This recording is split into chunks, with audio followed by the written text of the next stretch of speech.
तर मी सगळ्यांचं अभिनंदन करते.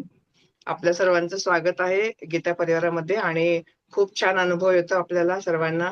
आणि आज सगळ्यांचं स्वागत आहे आपल्या संवाद सत्रामध्ये. विकास दादा खूप छान संवाद आपल्याला साधतायत सर्वांची. जे काही प्रश्न आपल्याला पडले असतील ते सर्वात शेवटी आपण नक्की त्यांना विचारू शकतो, है ना. जय श्रीकृष्ण.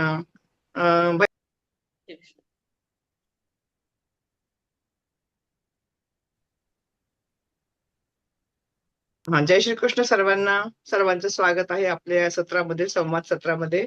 विकास दादा खूप छान सांगतायत आपल्याशी आणि आपण जे काही प्रश्न आपल्याला पडलेले आहेत ते आपण त्यांना नक्की विचारू शकतो. सर्वांचं खूप खूप अभिनंदन आणि स्वागत सुद्धा आहे या सत्रामध्ये. जय श्रीकृष्ण सर्वांना. जय श्रीकृष्ण. प्रार्थना घ्यायची आहे दादा. हो. हा. वसुदेव सुतं देवं कंसचाणूरमर्दनं देवकी परमानन्दं कृष्णौ वन्दे जगद्गुरुं. कृष्णौ वन्दे जगद्गुरुं. जय श्रीकृष्ण. जय श्रीकृष्ण. जय श्रीकृष्ण. जय श्रीकृष्ण. जय श्रीकृष्ण. जय श्रीकृष्ण दादा. जय श्रीकृष्ण. आपल्याकडे 12 वाद्याची पीडीएफ आहे का? आपण सगळ्यांनी 12 वाद्याचं पठण करू, मग एक एक श्लोकाचा अर्थ समजून घेऊ आणि त्यावरती आपण थोडी चर्चा करू. तर 12 वाद्याचं पठण करण्याकरता सगळ्यांकडे पीडीएफ आहे का? स्क्रीनवर दाखवता येईल का? शेअर करता येईल का?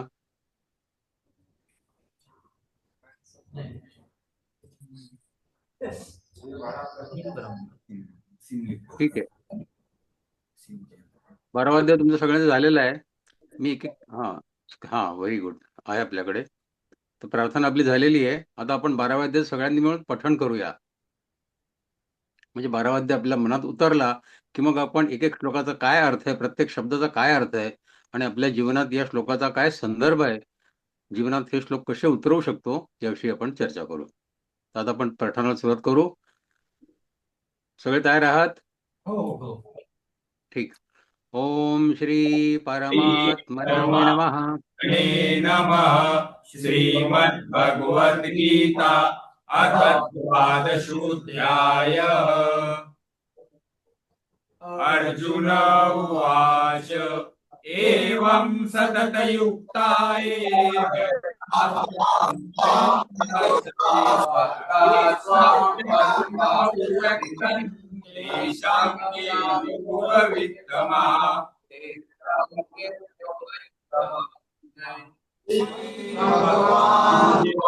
भगवानुवाच मय्यावेश्य मनो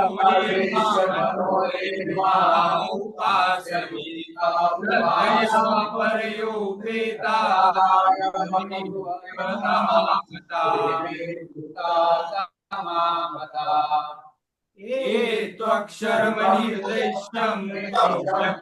पर्युपासते सर्वत्र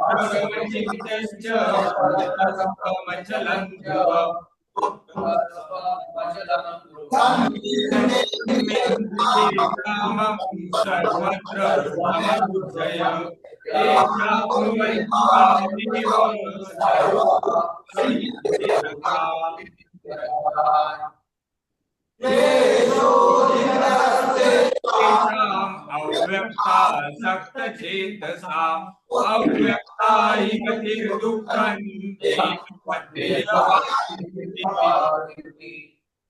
ये सर्वाणि कर्माणि अन्येनैव योगेन मां ध्यायन्त उपासते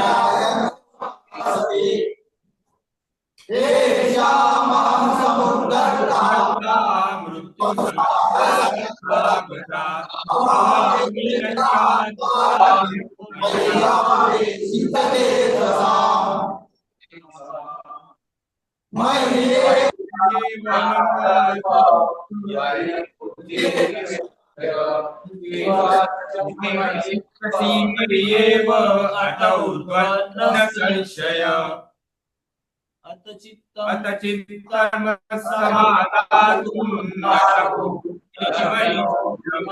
अभ्यासयोगेन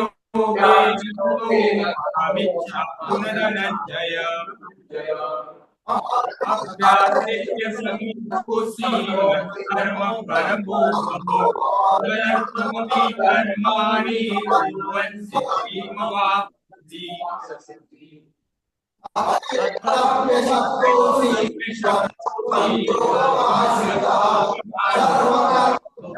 कर्म फल त्याग ततः पुण्यतात्मवान् श्रेयो हि ज्ञानमभ्यासात्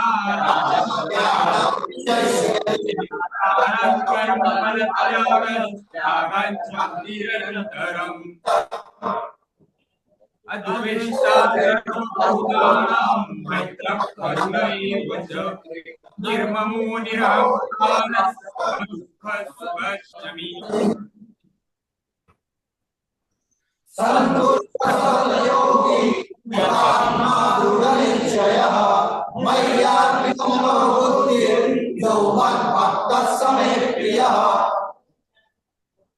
यस्मानो द्विजते लोको लोकान्नो द्विजते स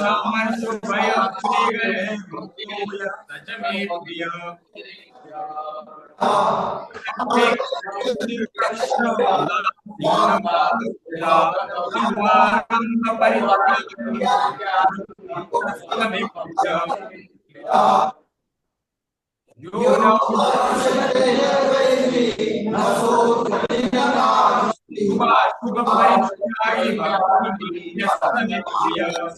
प्रिय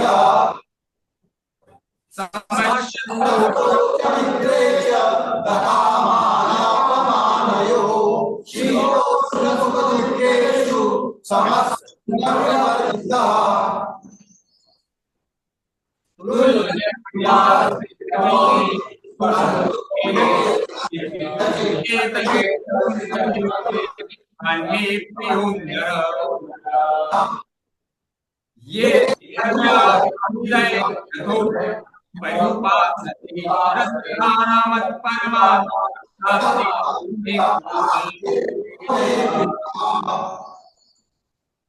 ओम तत्सदिति श्रीमद्भगवद्गीतासु उपनिषत्सु ब्रह्मविद्यायां योगशास्त्रे श्रीकृष्णार्जुनसंवादे भक्तियोगो नाम द्वादशोऽध्याय।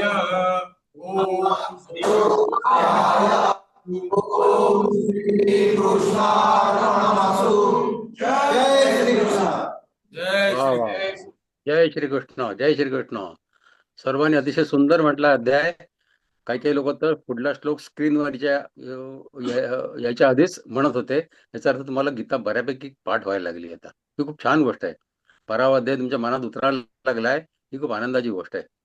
तर सगळं बंधूंनो, तुमचं हार्दिक स्वागत. आपण म्हणतो की आपण सगळी परमात्म्याची लेकरं आहोत. तुम्ही पण आहात, आम्ही पण आहोत. म्हणजे आपण बंधूच झालो ना, सगळे एकमेकाचे बंधू आहोत.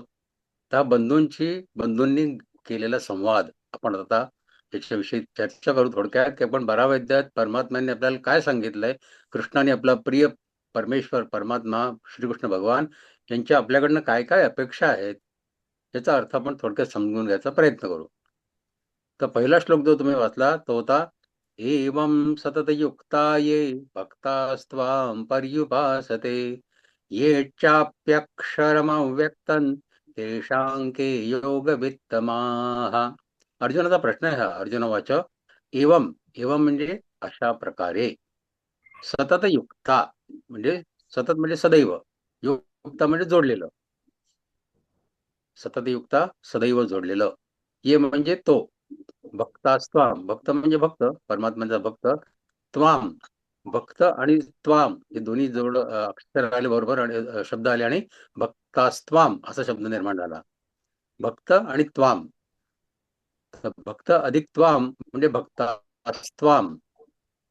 त्वाम म्हणजे तुला, म्हणजे परमेश्वराला, साकार परमेश्वराला, पर्युपासते म्हणजे भक्तीने उपासना करणं, अपि तसंच अक्षरम, अक्षरम जे नाशरहित, अक्षर म्हणजे नाश होणं, अक्षर म्हणजे जे नाशरहित आहे ते, अव्यक्तम जे व्यक्त स्वरूप नाही ते अव्यक्त म्हणजे निराकार आहे ते, म्हणजे अक्षरम आणि अव्यक्तम म्हणजे नाशरहित आणि निराकार. योगवित्तमः तेषां म्हणजे त्यांच्यापैकी के म्हणजे कोण, योगवित्तम म्हणजे श्रेष्ठ योगी आहे. तर अर्जुनाचा प्रश्न असा आहे की देवाला साकार रूपात भक्ती करणारे भक्त श्रेष्ठ आहेत का जे निराकार अव्यक्त तत्वाची उपासना करतात ते श्रेष्ठ आहेत? के योगवित्तमः कोण योगी श्रेष्ठ आहे दोघांपैकी? जो परमात्म्यांची साकार रूपात भक्ती करतो तो, म्हणजे फोटो मूर्ती समोर ठेवून भक्ती करतो तो, का मनामध्ये निराकार अव्यक्त अशा परमात्म्याची कल्पना करतो आणि त्याची भक्ती करतो? या दोन योगींपैकी श्रेष्ठ भक्त कोण? तर तुमच्याकरता पण हा प्रश्न महत्वाचा आहे. प्रत्येक माणसाच्या मनुष्य हा प्रश्न येतोच. इथे माणूस अनेकदा म्हणतो की देव आहे का? देव आहे का? देव असेल तर मला हे भोग का भोगावे लागतात? कोणी देवाला राम म्हणतं, कोणी कृष्ण म्हणतं, कोणी विठ्ठल म्हणतं, कोणी शंकर म्हणतं, कोणीतरी देवाला या नावाने घट्ट धरून ठेवतो. तर कोणी म्हणतो असं काही नाहीये. फक्त या जगामध्ये नियम आहेत, नियती आहे. असे जे साकार रूप आहेत ते काही खरे नाही. अर्जुनाचा प्रश्न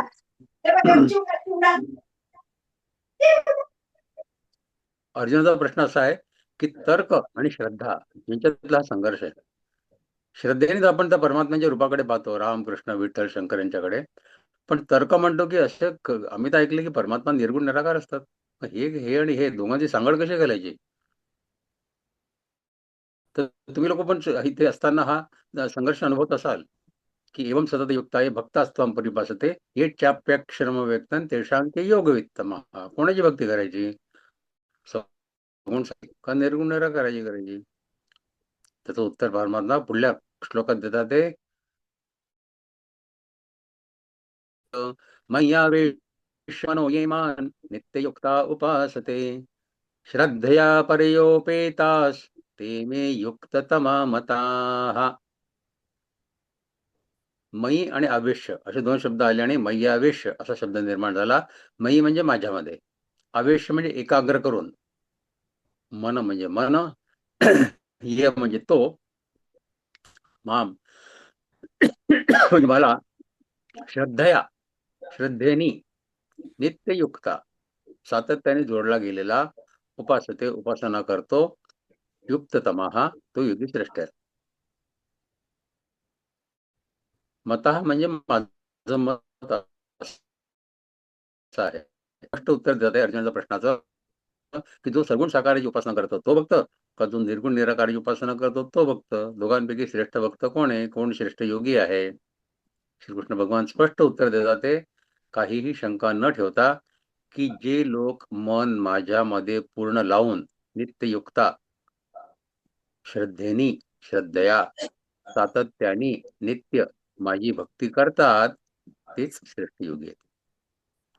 आता इथे परमात्मा म्हणतात की माझं जे सगुण साकार रूप आहे त्याची तुम्ही भक्ती करता ते माझ्या करतात ते भक्त श्रेष्ठ आहेत.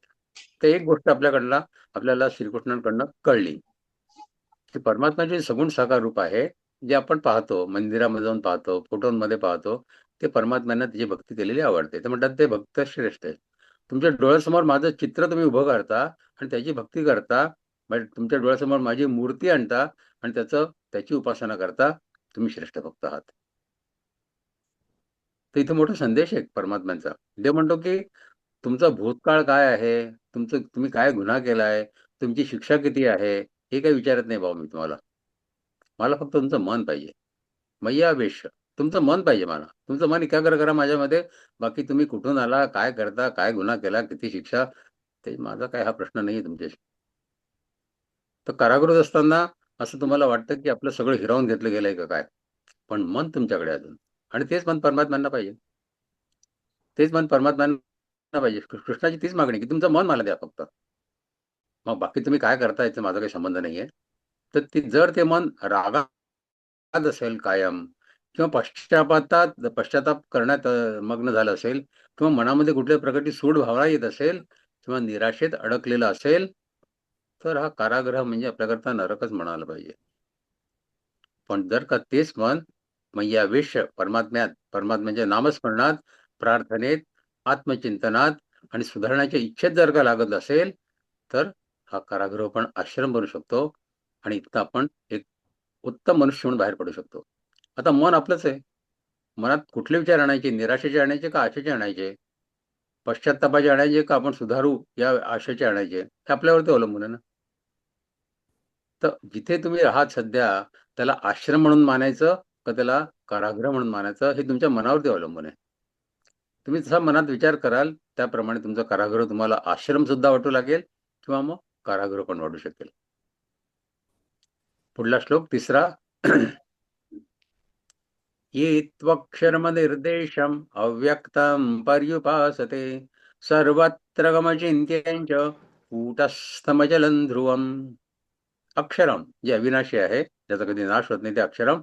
अनिर्देशम त्याचा निर्देश करून सांगता येत नाही की परमात्मा म्हणजे 6 फूट उंच आहे, 200 पाऊंड वजन आहे त्यांचं, असं काही निर्देश करता येत नाही.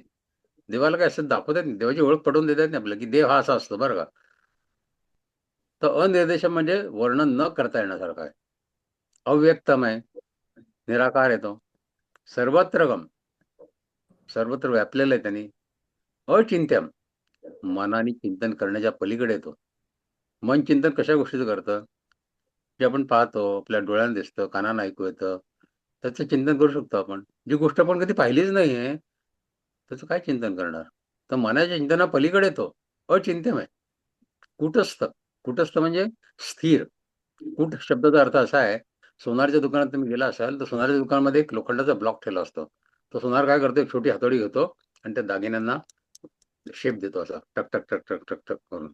मग तो दागिना पितळ्याचा आहे का चांदीचा आहे का सोन्याचा आहे का प्लॅटिनमचा आहे, तो जो कूट असतो लोखंडाचा तुकडा त्याच्यावरती ठोकतात ते, त्याचा काही संबंध नसतो ना याशी. तो निर्विकार असतो. माझ्यावरती तुम्ही सोन्याचा दागिना ठोकला म्हणून मी आनंदाने नाचेन किंवा पितळ्याचा दागिना ठोकला म्हणून मी निर्भस होऊन बसेन, असं काही तो करत नाही ना. तो कूट म्हणजे निराकार राहणं, स्थिर राहणं. अचलम अचलम म्हणजे जो हलत नाही. आणि ध्रुव म्हणजे अढळ. तिथे परमात्मा निराकार उपासनेचं वर्णन करतात की निराकार उपासना अशी असते. पण लक्षात ठेवा की हा मार्ग फार कठीण आहे निराकार उपासनेचा. कारण तुम्ही लोक आधीच मानसिक ताणात असता, थोडीशी अपराधी भावना मनात असते, अस्थिरता मनात असतेच. तर अशा अवस्थेमध्ये निर्गुण, निराकार, अव्यक्त, निर्गुण, निराकार, आकारच नाही कशाचा, आणि अव्यक्त दिसतच नाही की डोळ्यासमोर, अशावरती मन स्थिर कसं करायचं सामान्य माणसाला कठीण आहे. म्हणूनच तुमच्यासाठी जीवनातला उपयोग असा आहे, भगवान सांगतात ते तुम्हाला आणि आम्हाला सगळ्यांना, की साकार भक्ती अधिक उपयोगी आहे. साकार भक्ती अधिक उपयोगी. नामस्मरण करा, जप करा, भजन म्हणा, प्रार्थना करा. ही भक्ती, देवाला नाव देणं म्हणजे मनाला आधार देण्यासारखी असते. देवाचं नाव मनात घेणं म्हणजे मनाला आधार मिळतो आपल्या. तर ही भक्ती परमात्म्यांना आठवते, पसंत पडते, ही आवडते त्यांना. तर साध्या शिकवण आपल्याकरता अशी या 2 श्लोकांमधनं, की देवाला शोधण्यापेक्षा मन सुधारण्यावरती भर द्या. देवाला तुमचं मन काय ते बघायचंय. भूतकाळ बदलता येत नाही, पण मन बदलता येतं. मन काल चांगलं असेल, आज वाईट होऊ शकतं. आज वाईट असेल, उद्या चांगलं होऊ शकतं. मन बदलता येतं, काळ बदलता येत नाही आपल्याला. भूतकाळ बदलता येईल का कोणाला? नाही बदलत, कोणालाच नाही बदलत. आणि शिक्षा हा काही आपला शेवट नाहीये. शिक्षा हा काही आयुष्याचा शेवट नाहीये.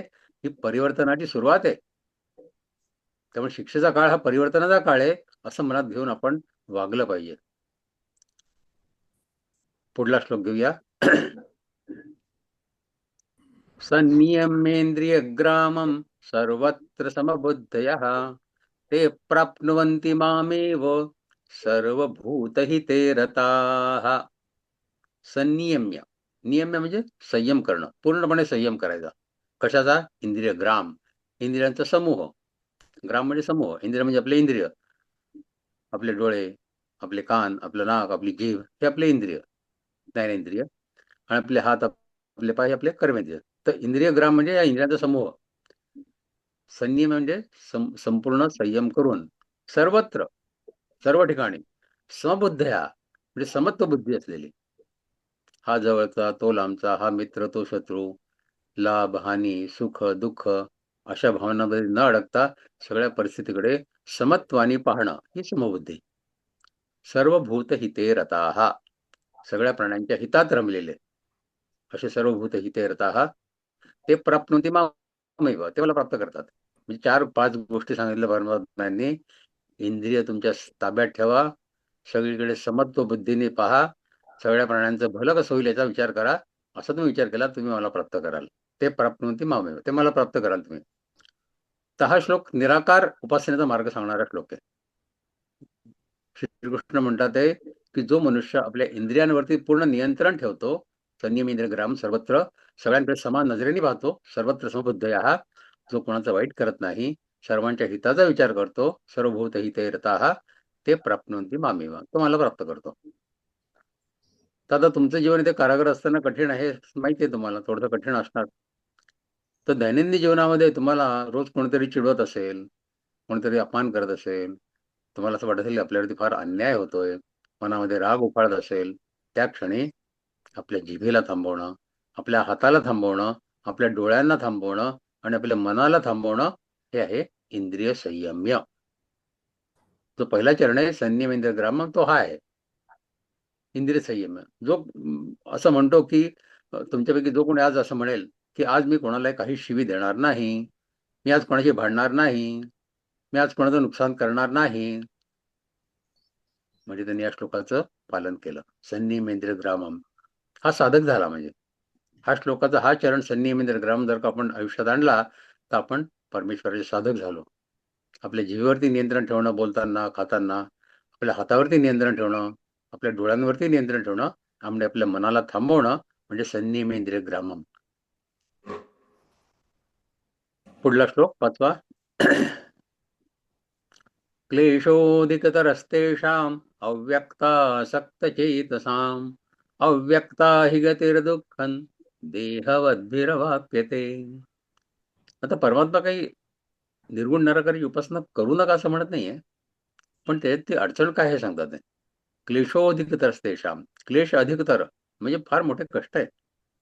अव्यक्तासक्त चेतसाम, निराकारात मन आसक्त करणं हे फार कठीण काम आहे. कशात मन आसक्त करायचं? हवेमध्ये दिसत काहीच नाही डोळ्यासमोर, निराकार आहे ना. डोळ्यासमोर काही चित्र नाही, फोटो नाही, मूर्ती नाही. मग अशा अव्यक्तमध्ये मन कसं रमवायचं, आसक्त कसं करायचं? ते क्लेशोधिकतर आहे, फार मोठं कष्ट आहे याच्यामध्ये. दुःखम, दुःखाने आप्यते मिळतं. म्हणजे कृष्ण भगवान ते खूप प्रामाणिकपणे सांगतात ते मनुष्यांना आपल्याला, की ते म्हणतात आहे की निराकार उपासना देहधारी माणसांसाठी खूप कठीण आहे. देहवत भैरवाप्यते. अरे तुम्ही सगळे देहवाले लोक आहात, तुम्हाला 2 हात, 2 कान, 2 पाय, 2 सगळं आहे.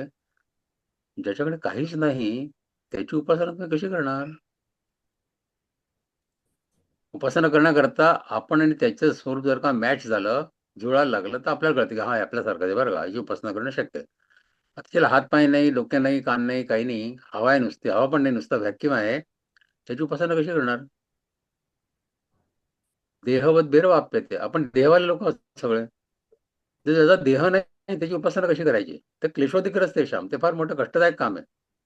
भगवान म्हणतात ते श्रीकृष्ण की निराकार उपासना देहधारी माणसांकरता खूप कष्टाची आहे. तुमच्याकरता कधीतरी आधीच शरीर दुखत असेल, मानसिक ताण असेल, झोपेची अडचण येत असेल बऱ्याच लोकांना, ते भीती आणि अपराधाची भावना याने तुम्ही ग्रासलेला असाल बऱ्याच वेळेला. अशा अवस्थेमध्ये अव्यक्त तत्व म्हणजे काय हेच कळत नाही आपल्याला. त्या अव्यक्त तत्वाची साधना मनात करणं हे फार कठीण काम आहे. परमात्म्यांना माहिती आहे ते कठीण आहे. तेच म्हणतात की हे कठीण आहे, क्लेशोधिकच तेषाम. म्हणजे तुमच्यापैकी एक कैदी म्हणत असेल की मला ध्यान करायचंय बुवा, मला गीता कळायला लागली, मला ध्यान करायचंय, पण मन कुठे स्थिर होत नाहीये. इथे देव त्याला दोष देत नाही, तुझं मन स्थिर होत नाहीये, पण तुला कळत नाही ध्यान कुठे लावायचं. देव म्हणतोय हे स्वाभाविक आहे. तुमच्या मनात असा प्रश्न आहे ना की मला देवाची आराधना करायची आहे, पण कुठे स्थिर करायचं मन हे मला कळत नाहीये. तर कृष्ण आपल्याला जसे सोपा मार्ग देतात आहे. काय सोपा मार्ग आहे? पुढला श्लोक.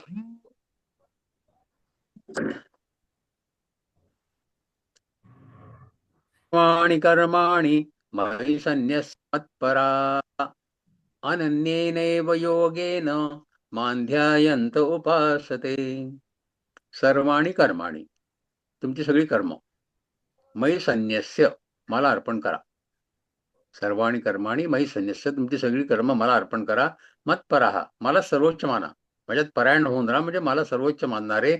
अनन्य योगेन, अनन्य योगेन म्हणजे दुसरा कुठलाही आधार न मानता आयुष्यामध्ये उपासते, उपासना करतात. हा श्लोक सगळ्यांसाठीच महत्वाचा आहे, तुमच्यासाठी विशेष महत्वाचा आहे की देव म्हणतोय आपल्याला, श्रीकृष्ण म्हणतात की जो सगळी आपली कर्म माझ्यावरती सोपवतो, जो मला एकमेव आधार आयुष्याचा मानतो, तो माझा खरा भक्त आहे. माझ्यात पारायण होऊन राहणारा, मला सर्वस्व मानणारा, तो माझा खरा भक्त आहे. म्हणजे तुमच्याकडे आत्ता ज्या परिस्थितीत तुम्ही आहात, तुमच्याकडे स्वातंत्र्य नाहीये, तुमच्याकडे निर्णयाचा अधिकार नाहीये, पण कर्म करण्याची वृत्ती अजून आहे ना तुमच्याकडे. फक्त कर्म करण्याची वृत्ती ज्याच्याकडे अजून आहे, म्हणजे दैनंदिन जीवनातलं उदाहरण पाहिलं आपण तर कारागृहात तुम्हाला स्वच्छता काम करावं लागतं, स्वयंपाकघर सांभाळावं लागतं बऱ्याच लोकांना, ग्रंथालय सांभाळावं लागतं, बागकाम करावं लागतं. जो तुमच्यापैकी म्हणतो की हे काम मी देवासाठी करतोय, साफसफाई करतोय ते देवासाठी करतोय, बागेतलं काम करतोय ते देवासाठी करतोय, तो ह्या श्लोकाचं आचरण पालन करतोय. हा भक्तियोग आहे की जे काही कर्म करतोय आपण ते देवासाठी करतोय या भावनेने करणं.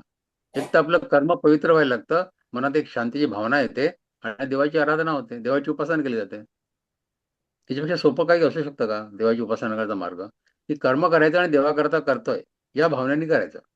मयि सर्वाणि कर्माणि ये तु सर्वाणि कर्माणि मयि सन्न्यस्य मत्परः. सगळी कर्म माझ्यासाठी करता या भावनेने करा. देव म्हणतो की तुम्ही शिक्षा भोगताय ना, मनाने सुधारा ना. म्हणजे तुमच्या मनात असं यायला पाहिजे की मी शिक्षा भोगतोय पण मनाने मी सुधारतोय.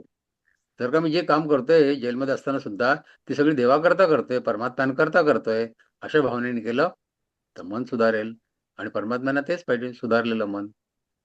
तर संदेश असा आहे आपल्यासाठी की निराकार मार्ग कठीण आहे, हे देव स्वतः मान्य करतात आहे. क्लेशोदिकतरस्तेषाम. सोप्या भक्ती मार्गाने चालायला कृष्ण प्रोत्साहन देत आहे की सोपा भक्ती मार्ग अवलंबा ना तो. काम बदला असं नाही. काम तेच करा तुम्ही जे करता आहात रोज. मन बदला. काम करतानाचं मन बदला आणि सर्वाणि कर्माणि मयि सन्न्यस्य. हा मंत्र तुमच्या दैनंदिन जीवनात उतरवा. ही सगळी कर्म मी कृष्णाकरता करतोय. कृष्ण माझ्या डोळ्यासमोर मला दिसतोय, गीता वाचली, गीता कळतीये मला थोडीफार आणि कृष्णाने जे गीतेत सांगितलंय त्याचं मी पालन करायचं ठरवलंय. त्यामुळे सर्वाणि कर्माणि मयि सन्न्यस्य. माझी सगळी कर्म मी खातोय, पितोय, झोपतोय, चालतोय, साफसफाई करतोय, स्वयंपाकघरात काम करतोय, बागेत काम करतोय, जे काही कर्म करतोय ते कृष्णाकरता करतोय. तर अशा पद्धतीने काय होतं की कृष्ण आपल्या प्रत्येक कर्मामध्ये स्थापित व्हायला कर्मात स्थापित व्हायला लागतात. मग आपल्याला मिळते की मी एकटा नाहीये, माझा कृष्ण माझ्या बरोबर आहे, माझा देव बरोबर आहे. ही भावना आपल्याला फार मोठा आत्मविश्वास देणारी आहे की मी एकटा नाही आयुष्यामध्ये. मी इथे एकटा वाटत असलो तरी माझ्या मनात कृष्णाचं स्थापन जे झालेलं आहे, सर्वाणि कर्माणि मयि सन्न्यस्य हा याचं पालन करून, त्यामुळे मी एकटा नाहीये, माझा कृष्ण माझ्या बरोबर आहे. पुढला श्लोक. आता देवाचा हात आपल्याला निराशेतून उचलणारा हात असतो देवाचा. ते म्हणतात ते तेषामहं समुद्धर्ता मृत्यू संसार सागरात भवामि न चिरात पार्थ मय्या वेशित चेतसाम. तेषाम तेषाम म्हणजे त्या लोकांसाठी, अहम मी स्वतः, समुद्धरता त्यांचं उचलणारा, त्यांचा तारक, नचिरात नचिरात म्हणजे लवकर, काही वेळ वाया न घालवता, नचिरात म्हणजे तात्काळ, ताबडतोब, लवकरच, मयी आविशित चेतसाम ज्यांचं मन माझ्यात गुंतलेलं आहे. मय्या विशित चेतसाम ज्यांचं मन माझ्यात गुंतलेलं आहे. तर हा श्लोक तुम्ही प्रत्येकाने मनात करून ठेवण्यासारखा श्लोक आहे. मनात करून ठेवा हा श्लोक. देव इथे असं म्हणत नाहीये की मी तुला मदत करीन. देव म्हणतोय मीच तुला इथून बाहेर काढणार आहे. समुद्धरता तुझा उद्धार मीच करणार आहे. तुम्ही जर का आधीच्या श्लोकात जे सांगितलं परमात्म्याने त्याचं अवलंबन केला, मयि सर्वाणि कर्माणि मयि सन्न्यस्य मत्परः, त्याचं अनुसरण केलं तर परमात्म्याची ही गॅरंटी आपल्याला. तेषामहं समुद्धरता अशा लोकांचा उद्धार मी करणार आहे. मी तुम्हाला इथनं बाहेर काढणार आहे. तुमच्या आयुष्यात एक भावना असेल की आता माझ्यासाठी कोणी नाही हो. मी ते एकटा येऊन पडलोय, माझं कुटुंब बाहेर आहे, माझं मित्रमंडळ बाहेर आहे, सगळे समाज बाहेर आहे, मी ते एकटा आहे, माझ्यासाठी आता कोणी नाहीये. या भावनेला कृष्ण उत्तर देतात ते. कृष्ण म्हणतोय तुझं मन जर का माझ्यात असेल तर तुझी जबाबदारी मी उचलतो. तुझं मन मला दे, तुझी जबाबदारी मी उचलतो. तुझं समुद्धरता, तुझा उद्धार करणारा मी होतो. म्हणजे तुम्ही जर का एखादा तुमच्यापैकी म्हणत असेल तुमचा साथी की काल रात्री मी झोपू शकत नाही, झोपू शकलो नाही, रात्री मला झोप येत नाही, शिक्षेचा कालावधी आठवतो की अजून बरीच महिने, बरेच वर्ष जायचे आहेत, भविष्यात अंधार दिसतोय मला. जर का तो मनात म्हणत असेल की देवा माझ्याकडे काहीच नाहीये, पण मी स्वतःला तुला अर्पण करतो, एवढी भावना ठेवा, एवढी भावना ठेवा की मी स्वतःला तुला अर्पण करतोय, तर हा श्लोक तुम्हाला जिवंत करेल आयुष्यामध्ये. की आता आपला समुद्धरता, आपला सगळा उद्धार करणारा कृष्ण आहे. आपण फक्त ही भावना ठेवायची की माझं सर्वस्व तुला अर्पण करतोय, मी स्वतः तुला अर्पण करतोय. पुढला श्लोक. मय्येव मन आधत्स्व मयि बुद्धिं निवेशय निवशिष्यसि मय्येव अत ऊर्ध्वन्न संशयः. मन आधस्त्व म्हणजे मन स्थिर कर, माझ्यामध्ये मन स्थिर कर. मय्येव मन आधत्स्व मयि बुद्धी निवेशय, तुझी बुद्धी मला अर्पण कर. बुद्धी तुझ्यात सतत माझे विचार येऊ दे, म्हणजे तुझी बुद्धी मला अर्पण कर. मय्येव म्हणजे माझ्यामध्येच, न संशय हा, तुझ्यात कुठलाही संशय नाही. तर 3 सोप्या सूचना परमात्म्याने दिल्या या श्लोकामध्ये. मन माझ्यात ठेव, मय्य मनाधत्स्व, बुद्धी मला दे, मयी बुद्धी निवेशय, तू माझ्यातच राहशील याबद्दल शंका नाही, संशय नाही. मन मला दे, बुद्धी मला दे, तर तू माझ्यातच राहशील याविषयी काही संशय नाही. तर कारागृहात असताना मन सतत भूतकाळात, भविष्यकाळात रमलेलं असतं. तो म्हणतो आत्ता, हा जो वर्तमान काळ आहे त्या क्षणी तू माझ्याकडे ये. भूतकाळात गेला भूतकाळ, भविष्यकाळात काय होणार माहिती नाही. वर्तमान काळ तुझ्या हात समोर दिसतोय ना, त्या वर्तमान काळात तू माझ्याकडे ये. तुझं मन मला दे, तुझी बुद्धी मला दे, म्हणजे वर्तमान काळात तू माझ्याकडे ये. वर्तमान काळात तू भविष्याचा किंवा भूतकाळाचा विचार करू नको. वर्तमान काळाचाच विचार कर आणि वर्तमान काळात तू माझ्याकडे ये, हे माझं तुला सांगणं आहे.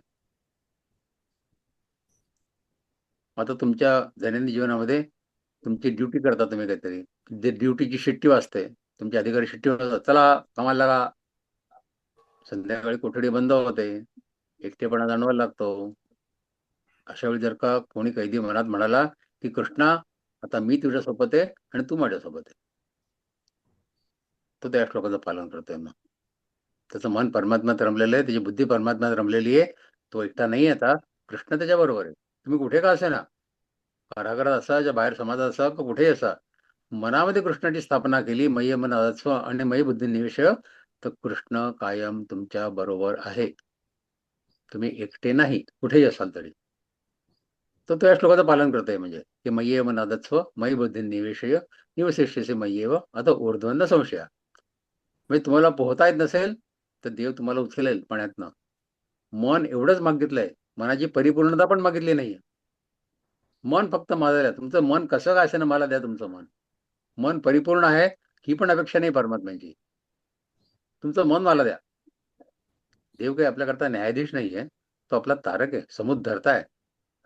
देव काही आपल्याला शिक्षा देणारा नाही, करण्याकरता बसलेला नाहीये, तो काय न्यायाधीश नाही देव. तो आपला समुद्धरता आहे, आपला तारक आहे तो. तर या भावनेने मय्य मन आधत्स्व आणि मयी बुद्धी निवेशय. पुढला श्लोक. आता मन आपलं अडखळतं बऱ्याच वेळा, की हे कसं करायचं. त्यासाठी देव टप्प्याने सांगतात ते. अधचित्तं समाधातुं न शक्नोषि मयि स्थिरम् अभ्यासयोगेन ततो मामिच्छाप्तुं धनंजयो.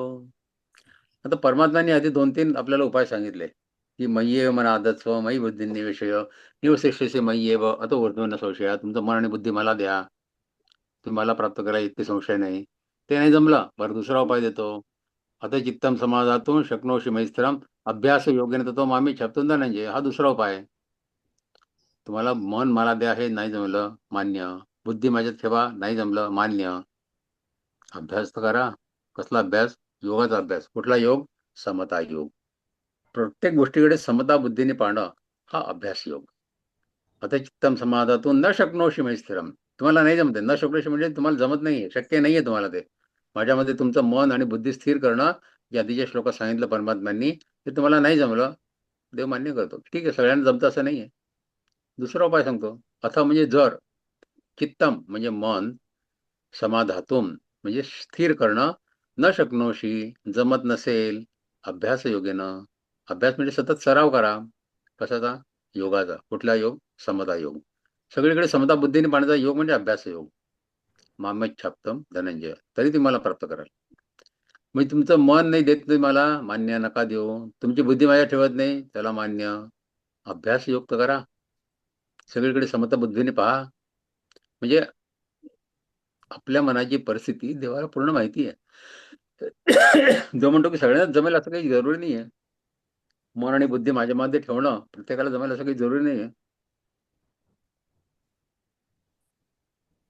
तर आपल्या मनाची परिस्थिती कृष्णाला माहिती आहे.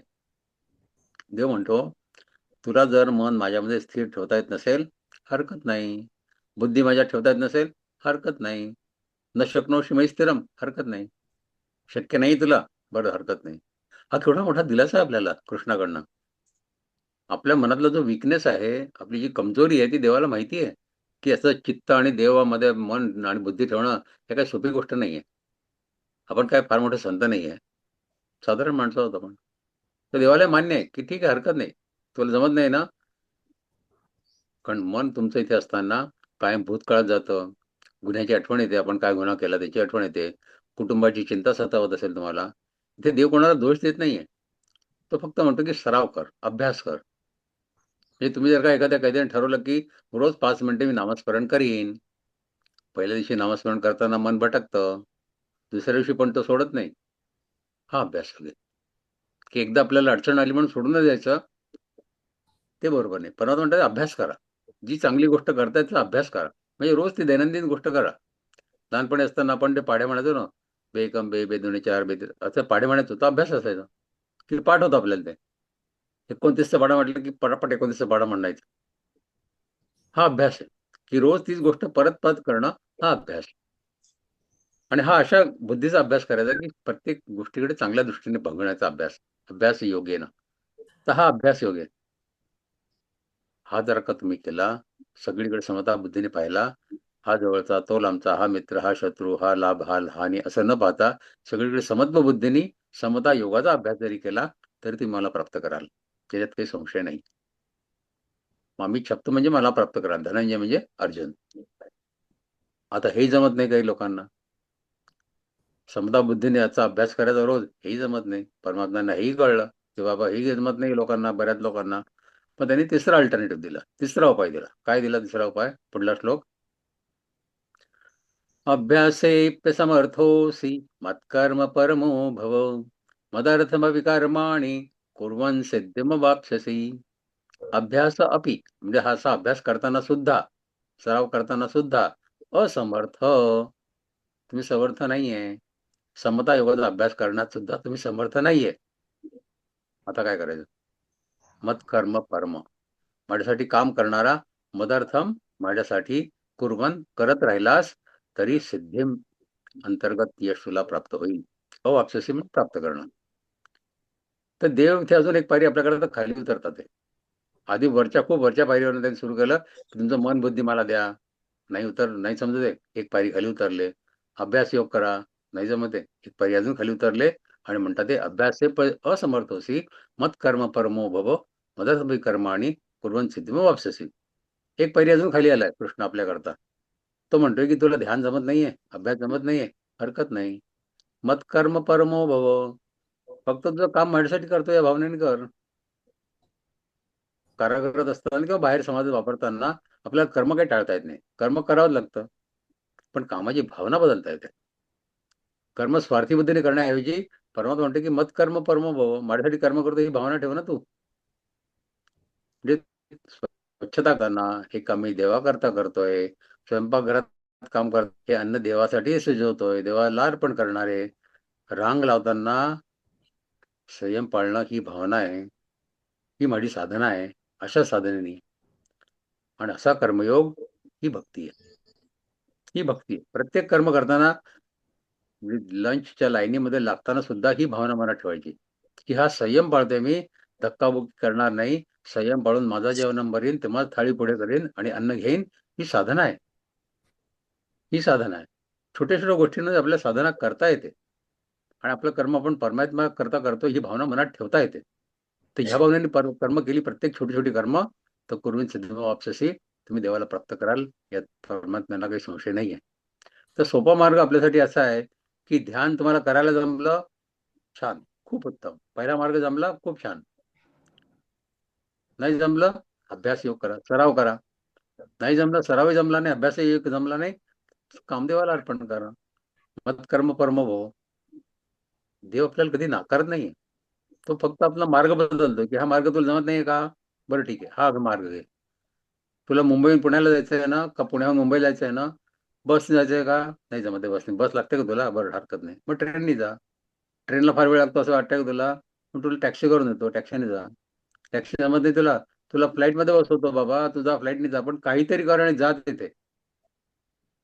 तर देव आपल्याला नाकारत नाहीये, तो आपला मार्ग बदलतोय. तुला हे जमत नाही तर हे कर, ते जमत नाही तर ते कर, ते जमत नाही तर ते कर. तर अभ्यास पे असमर्थ असे मत कर्म परमो भव.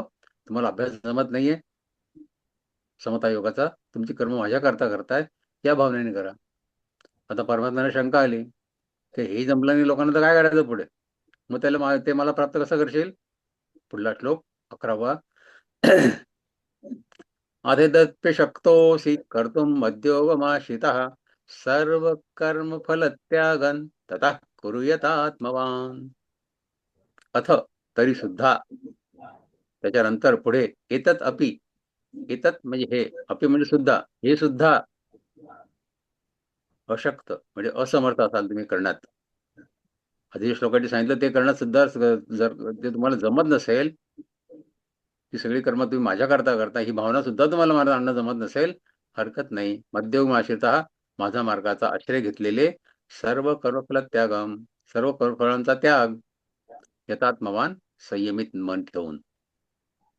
तर हा श्लोक देवाची करुणा दाखवणार आहे. परमात्मा अजून एक पायरी खाली उतरले आपल्याकरता, की तुम्हाला नाही जमत आहे सगळी कर्म मला माझ्यासाठी करता या भावनेने करणं. बरं बाबा नका करू, सगळी कर्म तुमच्याकरताच करा, काही हरकत नाही माझी त्याच्याकरताही. ते म्हणतोय की जर का तुम्हाला ध्यान जमत नाहीये, हरकत नाही. अभ्यास योग जमत नाहीये, सराव जमत नाहीये, हरकत नाही. तुमची कर्म देवाला अर्पण करणं जमत नाहीये, हरकत नाही. तरी तुम्हाला एक अर्धून मार्ग देतो मी. तो मार्ग आहे फलत्याग, सर्व कम फलत्याग. म्हणजे तिथे असताना तुम्हाला वाटत असेल की मी चांगला वागलो काय आणि वाईट वागलो का, काही फरक पडत नाही. कोणी माझं कौतुक करत नाही चांगला वागलो तरी, आणि मी काही सुधारणा दाखवते त्याच्यात कोणी दखलही घ्यायला तयार नाहीये. ते म्हणतोय ही फळाची अपेक्षा सोडा. चांगलं वागायचं ठरवलंय ना, कोण काय म्हणते याची ही अपेक्षा सोडा. सर्व कर्मफल त्यागम. कोणी कौतुक करत नाहीये ना, ही अपेक्षा सोडा की कोणी मी चांगला वागलो तर लोक माझं कौतुक करतील, ही अपेक्षा सोडा. हे आहे सर्व कर्मफल त्यागम. मी सुधारणा करतोय ना माझ्यामध्ये, मला पटतंय ना मी सुधारतोय म्हणून, पण सुधारण्याची कोणी दखल घेत नाहीये, जाऊ द्या. नाही नसेल दखल घेत, मी का त्याची अपेक्षा ठेवाय की कोणी माझी दखल घ्यावी म्हणून. हे आहे सर्व फलत्यागम. आपण जर का असं कर्माचं फळ सोडलं मनावरती नियंत्रण ठेवून, तरी परमात्म्याची प्राप्ती होऊ शकते. तर हा चौथा आणि एक सोपा उपाय परमात्मा सांगितला, सर्व फल त्यागम. म्हणजे दैनंदिन जीवनामध्ये एखादा कैदी शांत राहतो, भांडत नाही, पण तरीही दुसऱ्याला दोष देतो, शिक्षा कमी होत नाही. जर तो मनात म्हणत असेल की मी हे देवासाठी करतोय, परिणाम काही माझ्या हातात नाहीये, तर तो हा श्लोक जगतोय. याचा अर्थ सर्व फल त्यागम. आपली कर्म करून परमात्म्यांना अर्पण करायची, आपण स्वतः काही करत नाही या भावनेने करायची.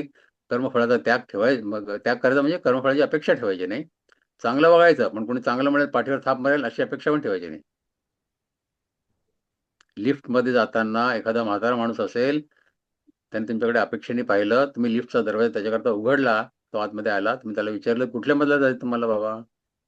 ते म्हणले मला 10व्या मजल्यावर जायचं. मी 10व्या मजल्याचं बटन दाबलं, 10वा मजला आला, लिफ्टचं दार तुम्ही उघडलं, त्या ग्रस्तांना बाहेर जायला मदत केली, ते बाहेर गेले, तुमच्याकडे बघितलं पण नाही त्यांनी, तुम्हाला स्माईल पण दिलं नाही, तुम्हाला थँक्यू पण म्हटलं नाही, तुमचे आभार मानले नाही, तसेच निघून गेले.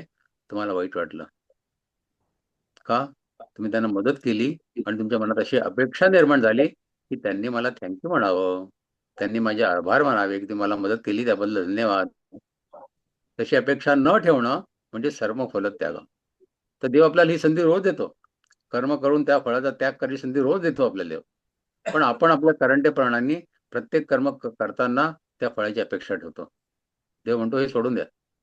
सर्व कर्म फलत्यागम. कर्म करा पण त्या फळाची अपेक्षा ठेवू नका. त्या फळाचा त्याग करा. अशी जर का तुम्ही कर्म करत गेला, तरी ती कर्म तुम्हाला बंधन टाकणार नाही आणि कर्माची बंधन सुटली, परमात्म्याची प्राप्ती गॅरंटेड आहे.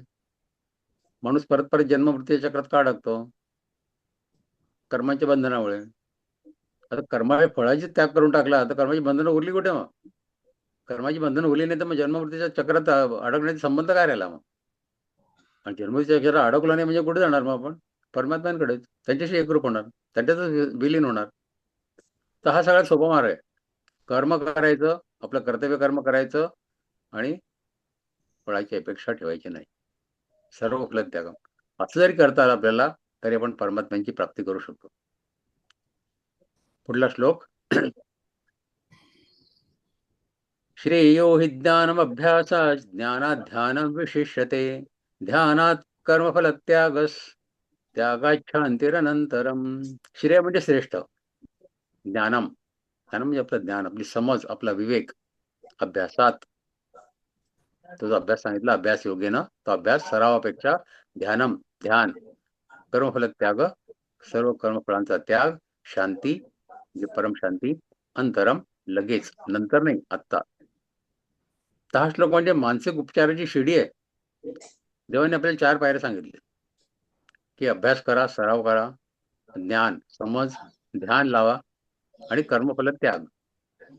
हे 4 बुवा सांगितले. हा जमलंय तर हे करा, हे जमलंय तर ते करा, ते जमलंय तर ते करा. शेवटी सांगितलं सर्व फल त्यागम. ही शेवटली पायरी होती.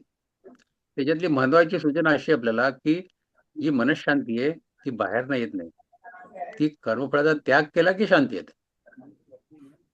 ध्यानात कर्मफल त्यागच. तर इथे असताना, आतमध्ये असताना आपली सुटका केव्हा होईल याची चिंता करणं, किंवा आपल्या केसचा निकाल काय लागेल याची चिंता करणं, किंवा बाहेर गेल्यावर समाज काय म्हणेल याची चिंता करणं, या विचारांनी मन अस्वस्थ राहत असेल तुमचं, देव म्हणतो अरे ते सगळं माझ्यावर सोडा ना.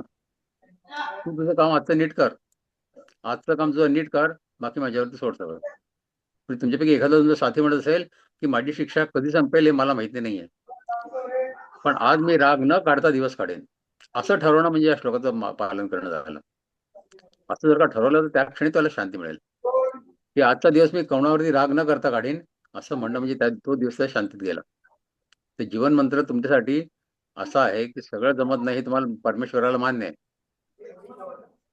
चित्त तुम्हाला देणं, परमात्म्याला चित्त देणं, बुद्धी देणं, मन देणं, हे सगळं तुम्हाला जमत नाही, मान्य आहे. अभ्यास जमत नाही, मान्य आहे. फळ सोडणं म्हणजे हार मानणं नाहीये, तर मन मोकळं करणं. मनावरती एखादा जो तणाव निर्माण होतो, एक जबाबदारीची भावना होते, ती जबाबदारी मनावरची सोडून द्यायची. सर्व फल त्यागम. मनावरती दगड ठेवायचाच नाही कर्मफळाचा. कर्मफळाची अपेक्षा मनावरती दगड ठेवण्यासारखी आहे. तर शांती ही भविष्यात मिळत नाही, शांती आत्ता मिळते. त्यागात शांतीनंतर. कर्मफल त्याग केला की ताबडतोब शांती मिळते. कर्म करायचं, फळाचा त्याग करायचा की जी शांती मिळते ताबडतोब मिळते, त्याच्याकडे अपेक्षा वाट पाहावी लागत नाही. पुढला श्लोक. आता ह्या श्लोकापासून परमात्मा त्यांना आवडणाऱ्या भक्तांची लक्षणं सांगतात की कुठले भक्त मला आवडतात, कुठला भक्त माझ्या दृष्टीने आवडता भक्त होतो. 39 गुण सांगितले परमात्म्यांनी. श्लोक 13 ते श्लोक 19 या श्लोकांमध्ये परमात्म्यांनी त्यांना आवडणाऱ्या भक्तांचे 39 गुण सांगितलेत. 39 पैकी 39 आपण आपल्या दैनंदिन जीवनात आणू शकत नाही, हे मान्य. 1-2 तर आणू शकतो, प्रयत्न तर करू शकतो. कुठकुठले गुण आहेत हे? अद्वेष्टा सर्वभूतानां, मैत्रः करुण एव च, निर्ममो निरहंकार, समदुःख सुख क्षमी.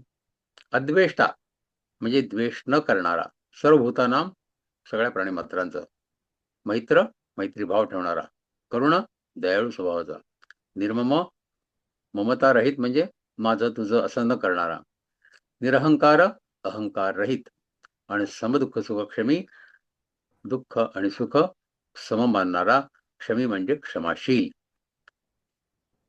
तर देव इथे भक्ताची ओळख बाहेरून आतून सांगतोय की बाहेरून भक्तांनी गंध लावलाय का नाही, सोळं नेसतंय का नाही, जन्म घातलाय का नाही, याचा काही संबंध नाहीये. भक्ताची ओळख बाहेरून होत नाही, ती आतून होते. तो जर का असा असेल, अद्वेष्टा, मैत्र, करुण, निर्मम, निरहंकार आणि समदुःख आणि क्षमी, तर तो माझा प्रिय भक्त. इथे कराग्रत असताना राग येणं, कोणाचा द्वेष वाटणं, मनामध्ये सूड भावना येणं, ही पटकन वाढत असणार. कारण मनाला काहीतरी खाद्य लागतं विचार करायला. चांगले विचार नाही तर वाईट विचार तर पटकन येतात मनामध्ये. कोणाचा राग येणं हे स्वाभाविक आहे, कोणाविषयी द्वेष वाटणं मनामध्ये हे स्वाभाविक आहे. मनामध्ये सूडाची भावना की कोणी मला आत टाकलं इथे, तिचं सूड घेतो बाहेर गेल्यावरती, अशी सूड भावना येणं हे पटकन वाढू शकतं मनामध्ये. पण कृष्ण म्हणतोय माझा भक्त तो आहे जो कोणाचा द्वेष करत नाही, अद्वेष्टा. त्यांनी ज्याचं नुकसान केलं आहे त्याचा पण द्वेष करत नाही. सर्वभूतानां, कोणाचा द्वेष करत नाही तो. हे अवघड आहे, पण मुक्ती इथनच सुरू होते. आपलं मन आपण असं सुधारलं ना, अद्वेष्टा सर्वभूतानाम, तरच आपल्या मुक्तीची सुरुवात होऊ शकते. म्हणजे तुमच्यापैकी एक कोणी म्हणेल की माझ्यामुळे मी इथे आहे, त्याचा दोष मी इतरांना देणार नाही. म्हणजे तो हा श्लोक जपतोय, अद्वेष्टा सर्वभूतानाम. कोणी चिडवलं तरी तो शांत राहतो. हे आहे क्षमा, क्षमी. हीच खरी भक्ती आहे. चांगलं कर्म केलं तर अहंकार बाळगायचा नाही, माझं तुझं करायचं नाही, निर्मम, प्रत्येकाविषयी मैत्र्याची भावना ठेवायची, क्षमाशील राहायचं, क्षमी. तर हे काही गुण आहेत. पुढले गुण पुढल्या श्लोकामध्ये. संतुष्ट सदा योगी यतात्मा दृढ निश्चय मयि अर्पित मनोबुद्धिर यो मद्भक्त समे प्रिय. हे शब्द सारखे सारखे येणार आहे अध्यायाला पुढे. यो मद्भक्त समे प्रिय, तो भक्त मला प्रिय, तो भक्त मला प्रिय. संतुष्ट म्हणजे समाधान मानणारा, सततम नेहमी. योगी जो अंतर्मुख माणूस होतो, जो आत्म परीक्षण करतो, तो योगी. यतात्मा संयमित मन ज्याचा आहे तो यतात्मा. दृढ निश्चय. हा, तर हा श्लोक आपण संपवू आणि मग तुमचे प्रश्नोत्तर घेऊ. बाकी श्लोक आपण पुढल्या आठवड्यात घेऊ. मग ठीक आहे. त्या श्लोकाचा फक्त शब्दार्थ आपण जाणून घेऊ, बाकी याचं चर्चा आपण पुढल्या ह्याच्यात करू. मयि अर्पित मनोबुद्धी, मन आणि बुद्धी देवाला अर्पण केलेली. प्रिय म्हणजे अत्यंत प्रिय, तो असा भक्त प्रिय मला. म्हणजे जो माणूस संतुष्ट राहतो, सतत माझा विचार करतो, ज्याचं मनावर नियंत्रण आहे, त्याचा निश्चय दृढ आहे की तो मलाच प्राप्त करेल, त्यांनी त्याचं मन आणि बुद्धी मला अर्पण केली आहे, तो भक्त मला प्रिय आहे. असा माणूस मला प्रिय आहे. त्याविषयी जास्तीत चर्चा पुढल्या सत्रात करू आपण. आता तुमचे प्रश्न असतील तर जरूर विचारा. आजचं तुम्हाला जे आपण बोलतोय, चर्चा करतोय, तसं तुम्हाला आवडलं असेल तर याच पद्धतीवरती आपण पुढल्या श्लोकांची, पुढल्या अध्यायांची चर्चा करू. बोला, आता तुमच्यापैकी कोणीतरी बोला. आता मी थांबतो, तुम्ही बोला.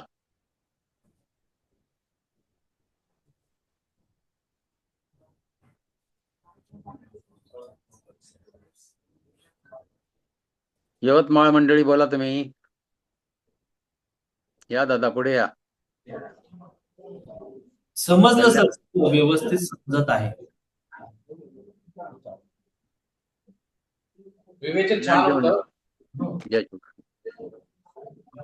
एकेकाने बोला. आधी यवतमाळच्या लोकांना नंबर द्या. यवतमाळचे लोक तुम्ही बोला आधी. बोला. समजलं सर, विवेचन पूर्ण पद्धतशीर चांगल्या पद्धतीने असंच जर कंटिन्यू केलं तर छान राहील. बरं, काही प्रश्न आहे का आपण जे बोललो त्याविषयी तुमचे? नाही, काही अडचण नाही. बरं, छान, उत्तम. त्याचं मनन चिंतन करा. जे आपण बोललो ना ते मनात त्याचे विचार ठेवा तसे. आणि आपण हे दिवसामध्ये आपण याच्याविषयी पण आज काय शिकलो, याच्यातला एखादा श्लोक तरी पण मनात आणू शकतो का, असा विचार करायचा. हो, आमचं पाठांतर चालूच आहे. छान छान, उत्तम. पाठांतर असेल तर श्लोक आणि याचा अर्थ तुमच्या मनात सारखा घोळत राहील आणि तेच आपल्याला पाहिजे. हा, कल्याणकर बोला. तुमच्यापैकी कोणाचं काय म्हणणं आहे? विवेचन छान होतं सर. आमचंही पाठांतर वगैरे चालू आहे. बरं, छान. उपस्थित होतील तर हळूहळू प्रश्न उपस्थित होतील. छान छान छान छान. काही प्रश्न आहे का आपले? सध्या तरी नाहीये, परंतु अजून प्रश्न निर्माण होतील आता आम्ही जशी सुरुवात करू. चालेल. पण अध्यायाचा अर्थ आपल्याला कळायला लागलाय ना थोडाफार. जर मागे तुमचीच मागणी होती की शब्दांचे अर्थ सांगा आणि श्लोकांचा अर्थ सांगा, म्हणून आपण हे सेशन सुरू केलं तुमच्याकरता. हो, बऱ्यापैकी तर ती मागणी तुमची पूर्ण होतीये का आता? हो होते. फक्त थोडं समजायला अजून वेळ लागेल, कारण की लक्षात येणार. हो. तर हे आपण दर आठवड्यात बोलायचं या गोष्टींविषयी, मग हळूहळू समजायला लागतं मनामध्ये. हे सतत चालू राहिलं पाहिजे. हा, हे सतत चालू ठेवायचं असतं. तर असं चालू ठेवायचं का आपण मग? हो, ठेवायचं. ठीक आहे. तुमचं सहकार्य मिळेल का मला? 100%. 100%. छान, उत्तम, धन्यवाद.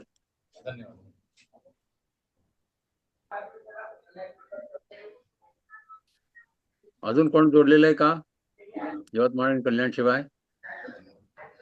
वासिम जेल और है दादा, वासिम और कल्याण जेल से महिला हमारी एक बहन भी हैं, और तो वासिम उनको जेल जोड़िए के बंदी भाई हैं, और कल्याण हाँ जेल और यवतमाल जेल।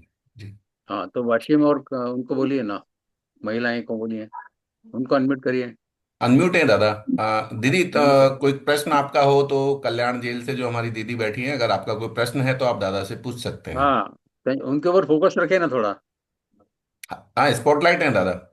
स्पॉटलाइट है उनके ऊपर, मेरे को दिख नहीं रहा है। हमारा कोई प्रश्न नहीं है, हमें बहुत ही अच्छा लगा जी। चलिए, बहुत बढ़िया।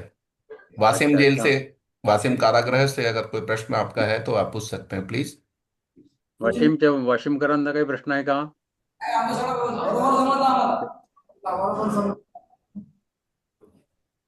उनके ऊपर फोकस रखिए थोड़ा, वाशिम के लोगों के ऊपर। हाँ दादा, आप गैलरी व्यू में जाएंगे तो आ जाएगा दादा, सभी स्पॉटलाइट पे हैं। हाँ हाँ हाँ, ठीक आहे. हा, वाशिमचे लोक आहेत. तर वाशिमकर, तुमचा काय प्रश्न? हा, हे दादा पुढे आले. दादा बोला, काय म्हणताय? समजलं तुम्हाला? छान. मग असं सुरू ठेवायचं का आपण, का याच्यामध्ये काही बदल करायचा? असं सुरू ठेवायचं. बरं, ठीक आहे. तर आपण उरलेला 12 अध्याय पुढल्या सत्रात घेऊ, त्यानंतर 15 घेऊ, त्यानंतर 16 घेऊ, त्यानंतर 9 अध्याय घेऊ. असं करत करत आपण सगळे अध्याय शिकू. आणि शेवटी आपलं मन कसं बदलेल, कृष्णाचे जे संदेश त्यांनी गीतेत दिलेले आहेत ते आपल्या आयुष्यात कसे आणायचे, याविषयी काही पुढल्या वेळेस आपण गोष्टी पण करू. दैनंदिन जीवनातल्या काही गोष्टी आपण त्याच्याविषयी चर्चा करू, की लोकांनी जे हे संदेश त्यांच्या आयुष्यात उतरवले, त्यांचं आयुष्य कसं बदललंय. त्यामुळे गीता शिकण्याचा उद्देश आपला असाच झाला पाहिजे, की गीता मनात उतरायला पाहिजे. आणि ती मनात उतरावी म्हणून दादांनी मागच्या वेळेस म्हटलं होतं, की आम्हाला श्लोकांचे अर्थ सांगा, श्लोक शब्दाचा अर्थ सांगा. तर आपण ते सत्र सुरू केलं आता. तर रोज तुम्ही गीतेचं मनन, पठण, चिंतन, ते उच्चार शिकता. हे सत्र जे असतं आपलं विवेचनाचं, त्याच्यामध्ये तुम्हाला त्याचा अर्थ कळेल. अर्थ कळला तर गीता मनात उतरेल, नाही का? त्यामुळे तुमचे जे लोक आज उपस्थित राहू शकले नाही, त्यांनाही सांगा, की बाबा रे ये, तासभर तिथे आपण चांगल्या वातावरणात घालवू, आपलं मन बदलेल अशी व्यवस्था करणारे गीता परिवारचे लोक. तर हे सगळं आमचं कार्य जे असतं हे तुमच्या भल्याकरता असतं, आमचा काही त्यामध्ये स्वार्थ नाही. तर लोकांचं सगळ्यांचं भलं व्हावं. सर्वभूत हिते रतः जे आपण आज वाचलं, ते सर्वभूत हिते रतः हा संदेश आम्हाला आयुष्यात आणायचा आहे. कृष्णाचा प्रिय भक्त आम्हाला व्हायचंय. ही आमची त्या मानाने धडपड आहे, की कृष्णाचा प्रिय भक्त होण्याचा हा मार्ग आहे. सर्वभूत हिते रतः. तुमचं भलं झालं तर कृष्ण आम्हाला शाबासकी देईल, की वा, छान काम केलं बरं का तू आज. तसं तुमच्या पाठीवर पण शाबासकी पडेल कृष्णाची. तुम्ही जर का गीता आत्मसात केली आणि हे काही कृष्णाची अपेक्षा असलेले श्लोक मनात उतरवले, तर तुमच्या पाठीवर पण शाबासकीची थाप पडणार आहे कृष्णाची. त्यामुळे श्लोकांचे अर्थ जाणून घ्या, मनात आणण्याचा प्रयत्न करा, हृदयस्थ करा. आणि हृदयस्थ झाली गीता तर ती जीवनात उतरेल. जी दादा, बहुत बहुत आभार। नंदाताई, सभी का आभार, अभिनंदन सभी कारागृह के प्रबंधकों का भी, और हमारे उपस्थित साधक और आदरणीय विकास दादा का भी, प्लीज। जय श्री कृष्ण दादा, विकास दादा. जय श्री खूप सर्वांना मदत होते तुमचं संवाद ऐकून. आमच्या साधकांना खूपच फायदा होणार आहे आणि सर्वांनी मन लावून ऐकलं पण, आम्ही त्यांच्या सोबत ऐकलं सुद्धा आणि सर्वांना त्याचा खूप छान फायदा होणार आहे दादा. आणि नक्कीच सकारात्मक त्यांच्यामध्ये भावना तयार होणार आहे. तुम्ही असं विवेचन इतकं छान सुंदर सांगता आहात आणि सर्वांना आवडलेलं आहे आणि वारंवार होत राहावं अशी त्यांची इच्छा दिसतेच आहे आपल्याला. आणि खूप छान साधक आहेत आपले. पाठांतर चालू केलंय, परीक्षा पण दिलेल्या आहेत. आणि आपले खूप खूप आभार दादा, तुम्ही सांगितल्याबद्दल, पूर्ण संवाद त्यांच्याबद्दल साधल्याबद्दल खूप खूप धन्यवाद. सर्वांनी हात जोडूया आणि आपण योगेशम प्रार्थना घेऊया समापनची. सर्वांनी हात जोडा, ताठ बसा, सुरुवात करूया. योगेशम सच्चिदानंद वासुदेवं प्रजप्रियं